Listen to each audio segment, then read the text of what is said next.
Täna on meie juurde tulnud patsient, kellel on plantaarfassia probleem. Plantaarfassia on lai fassia, mis on siis talla all, algab kannalt, kinnitub siia varvastele ja selleks, et sellest pinget maha võtta, see on tavaliselt hästi valulik nii käimisel, treenimisel, vahel isegi püsti tõustes, koormuste selga võtmisel, tekitab kogu aeg valu. Selleks, et see pinge maha saada, peame selle plantaarfassia pealt saama koormust oluliselt vähemaks. Koormuse vähemaks saamiseks on meil siis vajalik tõsta ka põiavõlv natukene kõrgemale. See tähendab, et iga teip, mille me lisame, liigub väljaspoolt sissepoole, mis tähendab, et põiavõlv tõuseb natukene üles.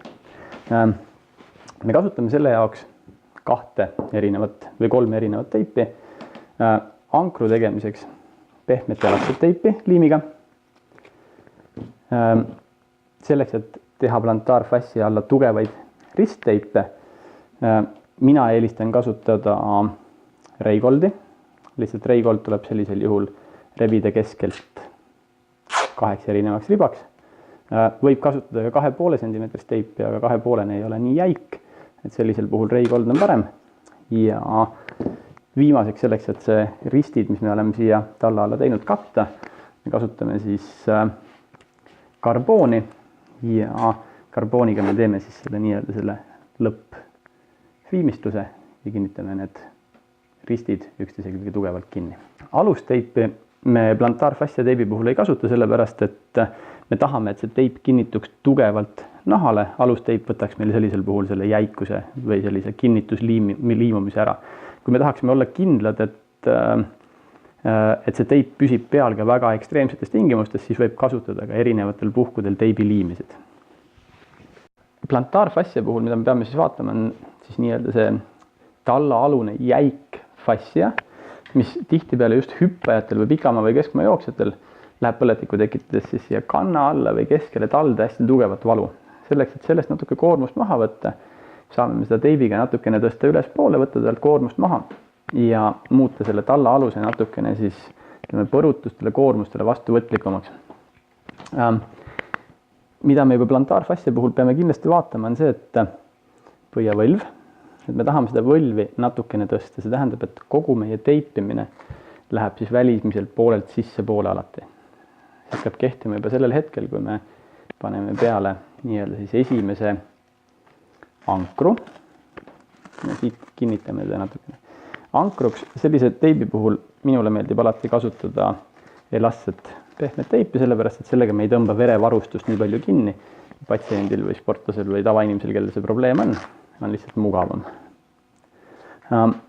Erinevate teipide puhul on võimalik siis kasutada kas 2,5 cm tavalist valget teipi või 4 cm teipi, mille me saame siis rebida oma nii-öelda keskkohast pooleks. Minule meeldivad tugevad teibid rohkem. See tähendab, et sellise teipimise puhul mina kasutaksin pigem tugevamat teipi, kui et tavalist 2,5 valget ja rebiksin seda keskelt pikki pooleks. Plantaarfassia puhul me alustame, teeme ringi ümber kanna ja lõpetame teibi välisküljele. Täpselt samamoodi tuleb teip teisele küljele. Me loome tegelikult talla alla risti.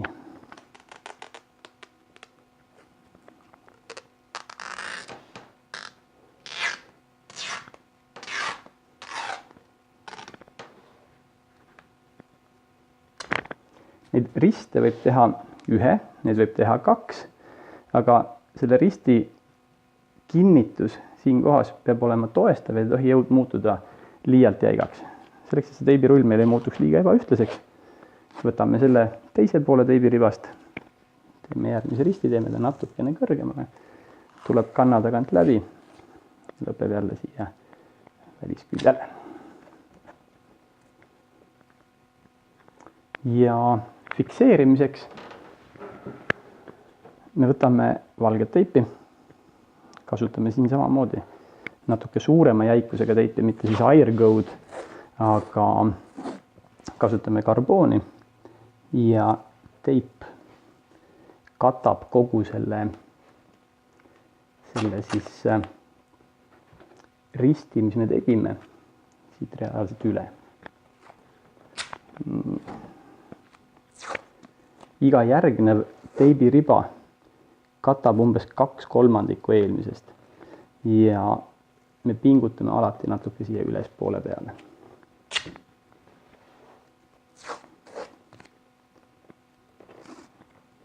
Kaks kolmandikku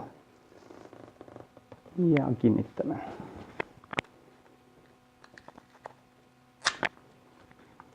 Ja selle teibiga me lähme kanna alla välja.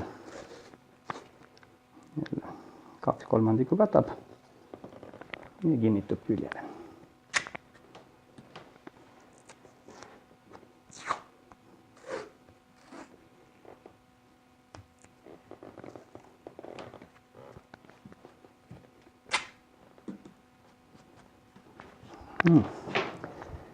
Ja et see teip paremini püsiks, siis viimase külgribana me fikseerime ta.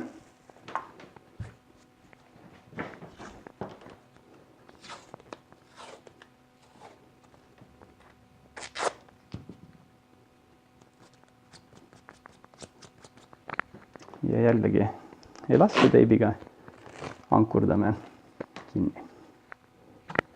Me võime juba käia siit 1–2 ringi üle.